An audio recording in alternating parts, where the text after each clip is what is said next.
What's going on, guys? We are the 5 Hour Buzz podcast with me, Suddy, and this is Shyam. First of all, Merry Christmas to everyone out there. Merry Christmas, Shyam. Merry Christmas. I got my love the top. You're going to show us that? I got my baby Yoda. Got this from my housemate. He's lovely enough to. I got him some toiletries, and he got me this beautiful jumper. So. I think that's the Mariah Carey song, right? All I want for Christmas is a baby Yoda. Right? Yeah, I think that's. Right. Okay. Well, Mariah Carey and Jabba the Hutt. I don't know whose song it was. They kind of look quite similar. Okay, so we talk about the Premier League weekend's fixtures. Just to let anyone listening, the time of recording, we had to do this video a bit earlier, so it is done. This is done on Wednesday morning. This will be out on Wednesday. Sorry, we're doing this recording on Tuesday. Excuse me. So we might have not taken into account injuries or anything like that, but we'll just do our best to get the information across as best as we know. So we'll get the big game out of the way. So it's Leicester United. A win for United puts them. Will kind of break away. They kind of break away into second spot. Just to confirm the points there. So Leicester it's 2v3. Leicester are 1 point ahead of United, and they play one game extra. So both teams are very close, 26-27 points. United have won 5 of their last 6. Leicester 3 of their last 6. Slightly patchy form for Leicester, but they're quite similar to United. They are scoring a decent amount of goals. Defensively, very good, only 17 goals let in. But this is United away, man. United away. United right now are a different side to they were 12 months ago. They have vastly more points than they had at this point last season.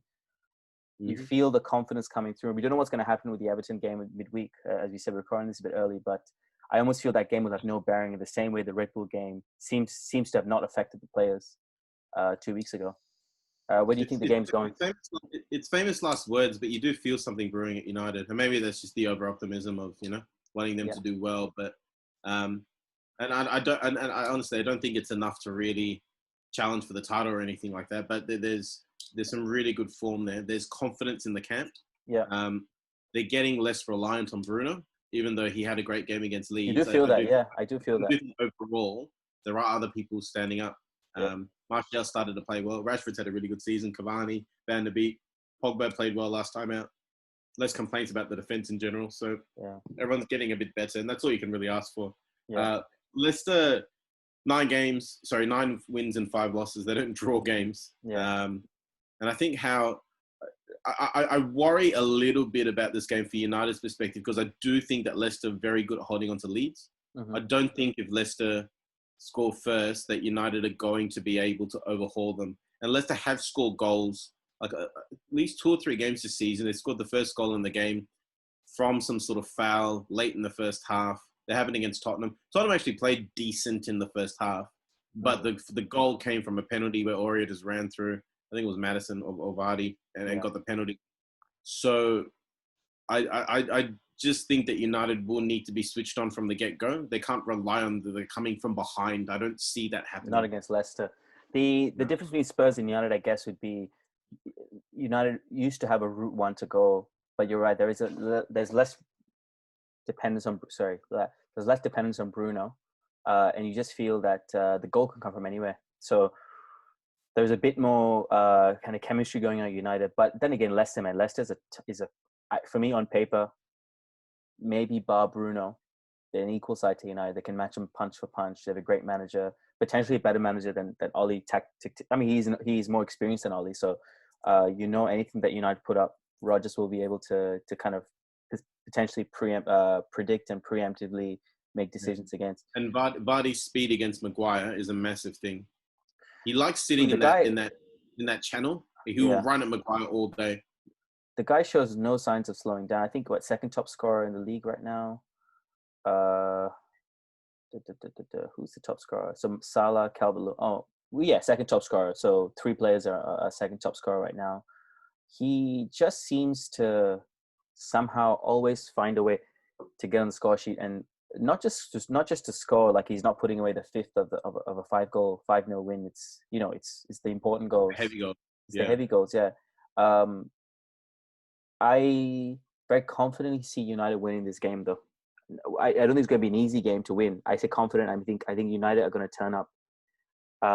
again, the momentum. You've said it well. You said it a couple of times here when the '99 team and Liverpool now, for example, Barcelona could have felt the same thing when they were dominating. You just want to play every week, and you get the feeling from United players now they just want to play every week. The moment you stop playing, you lose that momentum. You need rest. These players need the rest and all that, but you just feel that they're just ready to go. Lindelof They keep running over people, don't they? I mean, they lost against Leipzig and all that, but they just seem to run over teams. And Leeds is supposed to be the physically fittest team in the league. They ran over Leeds. So they ran 500 meters less than Leeds collectively. And I think that's becomes insignificant when you take the numbers as a whole. So when one player, like a centre midfielder, would do about 14 kilometers in a game, so 500 meters is nothing. Yeah, it's statistically insignificant. I did say that I've said before, United are a much fitter team than they've ever been. And if you watch a movie like Miracle, we love them. They're managed by a PE teacher. That's why. If you watch a movie like Miracle, which we love, we saw the movie. I think we saw the movie for the first time together back in I think we did, yeah. We did. You rented introduced me to the movie. We rented it on from Blockbuster or something, Video Easy or something like that. Oh yeah, that old, yeah. Yeah, what's Blockbuster? I remember him saying that you won't be the best team at the Olympics, but you'll be the fittest. And I think that you control the factors of the game of a team you can't control. You can control attitudes, you can control who you're bringing in, you can control fitness. And United by far, not by far, sorry, they've improved tremendously in their fitness. Are you on the same page as me? Do you think it's going to be United win, or are you a bit more on the fence? I'm a bit more on the fence. I do think United, if they win, will win by a goal. I would actually, if I need to put my neck out on the score, I would go 1-0. Okay. I don't see a clear winner, but I do think that United might nick it. And I got to say, I think as a key player, I think for this game again, like the City game, made for Fred. Quick breaks, quick transitions, tackling all over the place. Him and Didi Mendy are going to have a big battle on the pitch. You're going to see McTominay. You can't not start McTominay this week after what a performance in the weekend. To the caveat of that, I think McTominay was given a very open game. He took advantage of the spaces. I just don't think it was as good as people thought it was. Yeah, he had a very different role, and he responded to that. You wouldn't see a lot of games where he's running towards the box. No. Both games he was running past Bruno. Both goals he was running past Bruno. You won't see that a lot. Leicester are very good on the counter-attack, so whoever plays in front of that defence has a very important role, and that probably is McTominay. So you'd see him sitting deeper than normal. I think Pogba's due a cameo off the bench.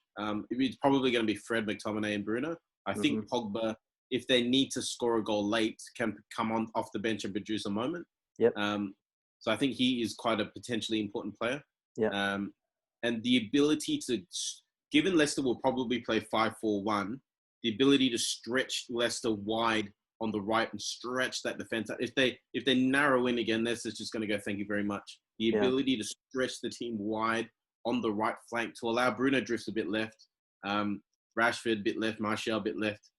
The ability of that counterpoint is an important thing in the game. The problem with that narrowness also comes along when Luke Shaw is playing, which he'll probably play against Everton, but I think Tellers will get the start against. Tellers will get the start against Leicester.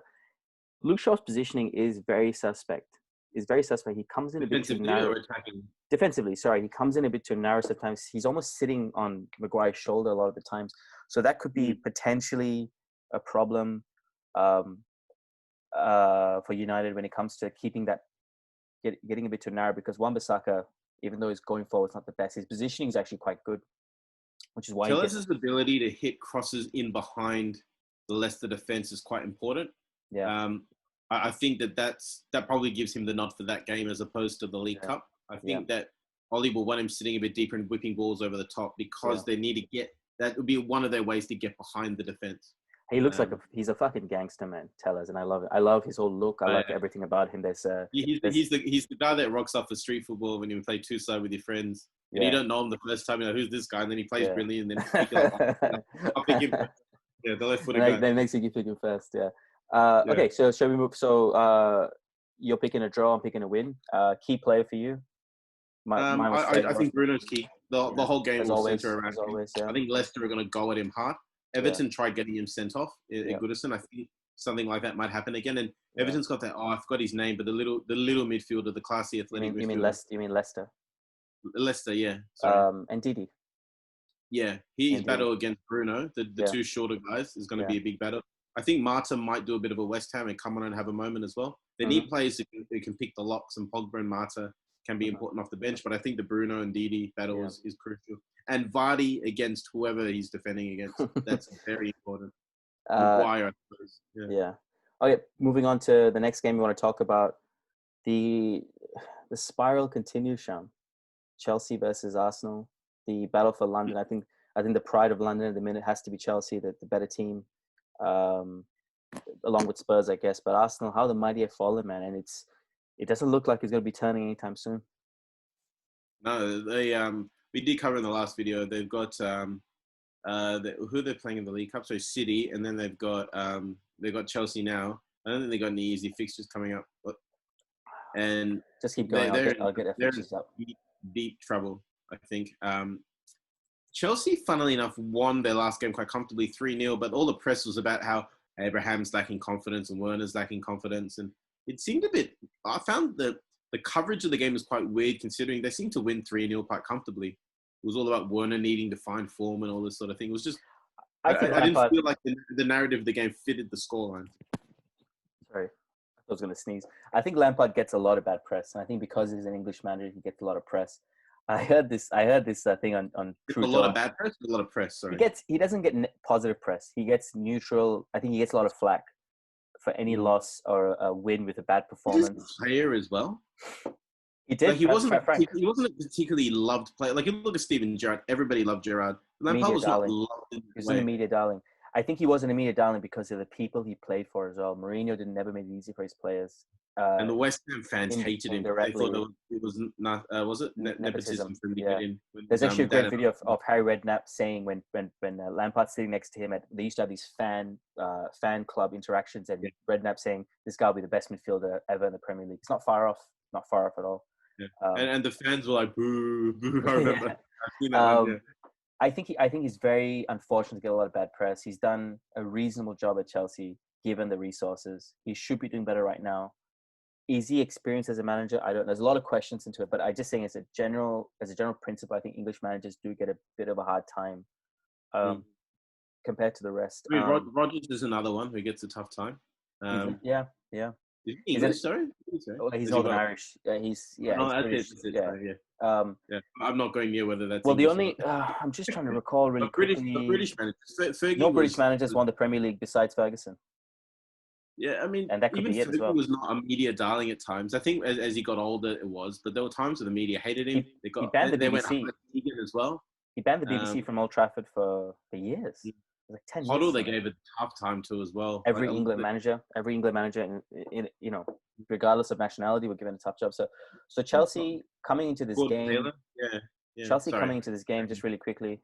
No, it's okay. I'm just getting the table up. So they're sitting fifth, no games in hand.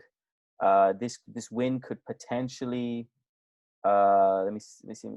Could potentially put it on to second if United and Leicester do draw. Could put them into second. They will go to at least fourth because they would pass either or both of those teams, Leicester and United, depending on the result. Yeah, so they could go to 4 or 3 with a win. Yeah. And I think the story hasn't to be told, but Arsenal are just in dire straits right now. They're 14, Burnley behind them with the game in hand. I don't see any against United though, but yeah. I don't see any way out.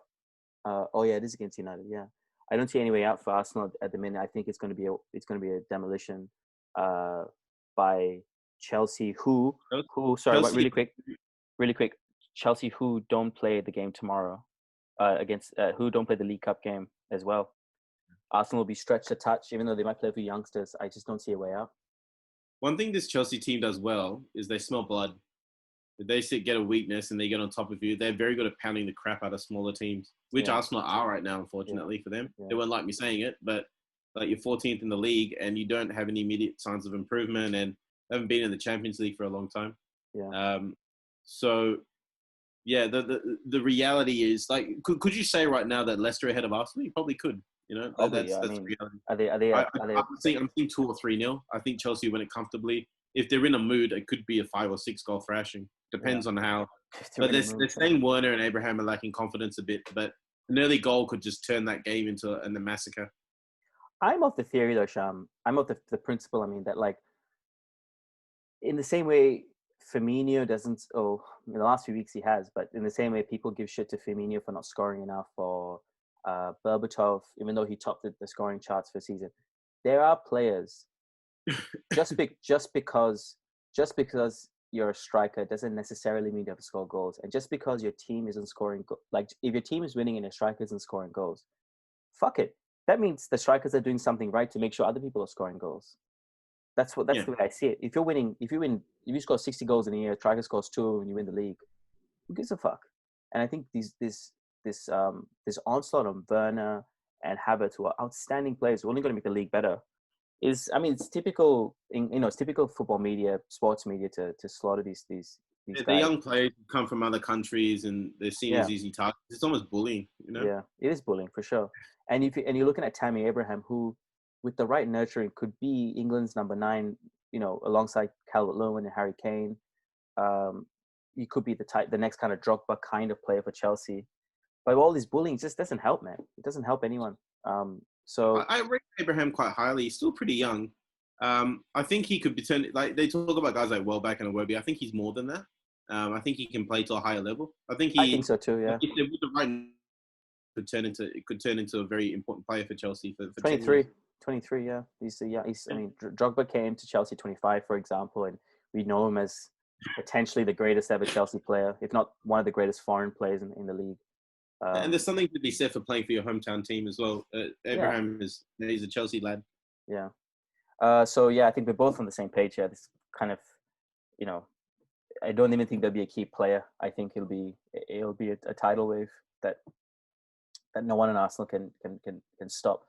I'd like I still maintain my own Werner. Yeah, he assisted yesterday, which will do 2 good things for him. But strikers are strikers.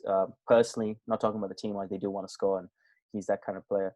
Can I just say, I still maintain my argument from last week, Sham. I still think any job is too big for any big job is too big for Arteta, and he's not going to take a small job. If you've been around the master, you're not going to go manage West Ham. Respect to West Ham, but Arteta's never going to go there. Because of what he knows and his stature. So I think he's got a few more months left, maybe the end of the season. I think he goes back to City. I think we'll see him go back to City, and sit at the feet of Pep. I mean, there's interesting rumors in the market. Messi's obviously coming out of contract at the end of next season. End of this season, Mbappe's got 1 year left, so Madrid are keeping an eye on him. There could be some significant movements, and City are one of the few clubs that have cash. So. Yeah. The team is going to have some significant investment. It'd be interesting to see with Arteta. Maybe he is a Sociedad boy. He played with Xabi Alonso in the youth system there. Yeah.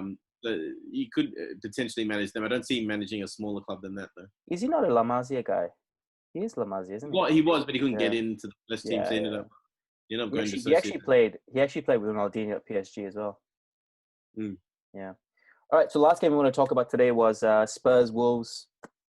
They're fairly close on the table, so we're just gonna get the Premier League up for myself. Well, no, I'm not close enough, but points-wise, 25. Tottenham's on 6, 25 points. Wolves on 20, 20 points. The difference with Wolves this year for me has just been, understandably, Jimenez out with the cracked skull, and Jota being sold to Liverpool for 40 million. They've just lacked goals, man. They've lacked goals. They've got 14 for 19 against. They're in a negative goal status at the minute. Look, 14 goals is pretty poor. Yeah. You look at Brighton. They've scored less goals than Brighton. They've scored less goals than Leeds. Leeds is a different example. There's about 3 or 4. There's only like 3 or 4 or 5 teams that score less goals than them. Yeah. Like if you take out that rubbish, the bottom 6, bar Brighton. So there's sixth least. Interestingly, though, they've conceded a reasonably small amount. 19, yeah. So 19 it's less than United. It's the same as Liverpool. Yeah. Yeah. It's quite a weird kind of combination of goals scored and conceded. Again, we'll talk about Spurs because Spurs are probably going to rest the Kanes and the Suns and the Ndombeles during midweek, and they're going to come all firing. Wolves on a bit of a high after that win against Arsenal. Didn't they lose to Burnley there? They did lose to Burnley. Yeah. Jeez, this league has me going, man. This league is just. Oh, let me just get Wolves' last few fixtures up. That intent. Excuse me, not I've said it Arsenal. before, Excuse me, not Arsenal. Chelsea. Yeah, and it was a good win. They won in the last minute. You think that 93. type of win would lift the team? Yeah. It's interesting with them. They just lacked a bit of that intent, and you can see it in the amount of goals scored. They just haven't quite got that drive, and they just seem a bit easier to brush off than in previous seasons. Yeah. I think, like you mentioned, a couple of people who are out, but I just think across the squad as a whole, there just seems to be a little bit less about them, just in terms of each individual player. Doesn't quite seem to be the same level, and I think it's more here than anything else. I wonder a team like Wolves, for example, what their objective is this season, financially speaking, positionally speaking. They know they definitely overstretch themselves. Do clubs like these look at Leicester, for example, and go, well, this is what happens when you overachieve. You have to spend the season after you overachieve correcting for the overachieving the season before, and then we'll spend the third season getting back on track, because Wolves are not going to get relegated. So I think this season is going to be a lot of shoring up what they have, making decisions, and then obviously with Jimenez out as well, they got to make decisions on what type of striker they want to bring in next year. Do they want to keep several players? Neto, for example, Podence has become an important player as well for them. Who do they want to keep? Who do they want to sell? Do they want to build a new defense around Connor Cody as well, who I think has been one of the best players this year in the league this year. He's an outstanding player. The fact that they only conceded 19. Yeah, he captained England a few weeks ago as well. Yeah. Like, he's that quality. He is a Liverpool boy. Yeah, he's from Liverpool. I think he played 2 games under Klopp when he first came, and he just wasn't. When you look back now, you're like, Connor Cody and Virgil van Dijk could have been a great partnership. Jeez. Connor Cody is very in the face. He'll go in for the tackles, and Van Dijk just sweeping up the balls would have been a great. They're talking about Liverpool getting a centre back. I don't know if Liverpool had. I don't know if Liverpool has some buyback clause in him or something. That'd be interesting if they did. Yeah. He'd obviously have some attraction if. I don't know. I don't know. Would you go to Liverpool now? I wouldn't go to Liverpool now if I was Connor Cody. I think you've established yourself as a. How many players win the league? Not many. So you go, I want to establish myself as a club legend, a club favorite. That could be the next kind of objective for a player like him, potentially win the Euros with England. The Euros with England next year, which I don't think is an unreasonable demand of the current English crop. Very, very talented bunch of youngsters. How do you see the game going? It's an important game for Wolves. I think that they might need to be careful that they're not starting to look down instead of up. Mm-hmm. They're 11th. They're on 20 points. Villa and City are ahead of them with games in hand. It's only really teams that we sort of associated with underperformance this season, like Leeds and Arsenal, are below them. Mm-hmm. But the teams like West Ham and Villa that have done quite well are above them. So they're in that grey spot where they just need to make sure they don't lose too much ground on the top teams. Mm-hmm. And that gap is starting to stretch a bit. So they're 5 places, but also 5 points behind Tottenham. Even though there's a massive logjam between 2nd and 6th, that gap from 6 to 10 is starting to stretch a bit, and they need to make sure that they don't fall away. I don't see them winning, though. I think I rested Tottenham with a point to prove. I think it'll be a 2-0 win. I think an early goal and a late goal, and I think that the Tottenham will get this done. I'm going for more for the draw. I think both sides are very cautious to lose points. You've always said Mourinho, and I do tend to agree with the statement. Mourinho backs himself against the small teams to get the points. That hasn't really worked out in the last few weeks, and I'm just thinking, will Mourinho be happy with the draw, stabilize the ship, get through Christmas, and then push on again with big score lines? I wonder. So I'm going for the draw. I'm going for a 1-1 draw myself. If you don't mind, we're gonna just brush through the last few games. Do you have something you want to say there? No. All good. Just a few other kind of notable games. Southampton. Southampton, Fulham. Southampton can really make strides for themselves up the table, which they're probably going to beat Fulham. They're just playing so well. I mean, a loss to City is not something to be not something to be kind of sad about. City. Yeah. I think they'll win that. Yeah, Villa and Palace. I'll go with Villa. Yeah. They're just sneaking up and up and up, right? If they win their games in hand, which is a big call. They win both of them, they're second, so they're still there or thereabouts. They're 2 games in hand. If they were to win the 2, they're a point behind United. If United won, they won. So it's Newcastle, so they back themselves there. It's City as well, so they'd consider that. I reckon if they play well, they could beat City. And I think the big winners this weekend could be Liverpool. I say that because someone between Leicester and United have to drop points. And in Singapore pools they have so we both lived in Singapore, and they have you can bet on the score of games. Yeah. So you can bet any score up to 5-all. After that, they just put any other score. Yeah. Yeah. So I have a feeling this could be in any other score game with Liverpool. I just think they're in a moment. Yeah. Yeah. I think West Brom's defense is shocking. 29 goals conceded. I think that's the highest in the league. Yeah. Saying that, Shyam, except the league. Saying that, Shyam, if you were Klopp, let's just talk that. We'll talk about that for a few minutes then. If you were Klopp, would you not be resting your front 2 of your front 3, playing a Origi? Would you not? Come away with it. Looking. They're away to Newcastle after that. I think that it's a challenging enough game away to Newcastle. What Klopp did actually was quite interesting with Crystal Palace, where he had Salah on the bench and then Mane started, and then they switched them. Given the Newcastle game is afterwards, it's possible, but I think Klopp. I do think that Klopp will probably at some point. He played, I think, Minamino to give the guys a rest, and Firmino's in good form, so he's done the rotation against Palace. Okay, yeah. To get ready for Christmas, and Salah and Mane will have a good 10 days without really playing a full 90 minutes by the time they get to this game. Yeah. So I think that he's kind of primed them for this, and I think that it's more likely this game where he'll try and win it very early and perhaps take them off, as opposed to trying to rotate them. Fair enough. So I think he's done the rotation already. So to finish off here, play of the round, Shyam. You got your player of the round. I'm gonna go to the Chelsea game, and I'm gonna go with Werner. I just think that I was not happy at seeing some of the way that they covered him, and I think if he's got a bit of bottle about him, I think that he's due.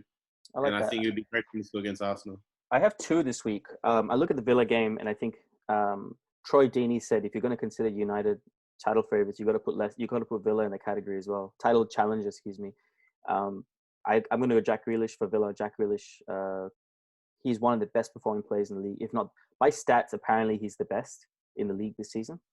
They're playing at home to Crystal Palace. So Crystal Palace is a little bit shell shocked at the moment. And I watch Leeds. I watch a lot of Leeds this season, but I guess you kind of take extra attention when they play against your team. So I watched them against United, and they're an outstanding team, man. I like to see. I'm curious to see how Patrick Bamford did this weekend against Burnley. He could have another one of his crazy games. He scores 2 or 3 goals. So I'll go for those 2 players. That's a derby for them as well. So that's a big absolutely. game. Yeah, absolutely. So those are my. I know we say 1, but I'll go for 2 players this week. I just think. We didn't cover those games. His touch, that goal. Which game was it where he scored early? Was it Chelsea? I know we're talking about the hat trick. Yeah. Yeah, there was a.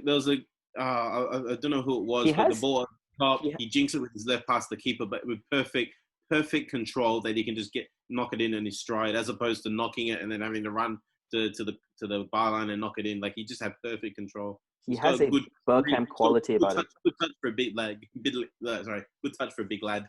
Yeah. He has a Bergkamp-esque quality about him, kind of lightning slow thing that he has, and it's quite harsh towards Bergkamp to say that he's even close to the level that he was. But I like Bamford. I like to see him score a few goals this weekend. I think he'd be up for it as well, being a derby. Oh, yeah, he's not on the level of Bergkamp, but he can remind you of Bergkamp without being on that level. Not a good player, just plays well, I've been told I play like Andy Carroll. I still don't know if that's a compliment or an insult. You play like Andy Carroll's wife. Kush said, yeah, you remind me of Andy Carroll. I said, is that a compliment or an insult?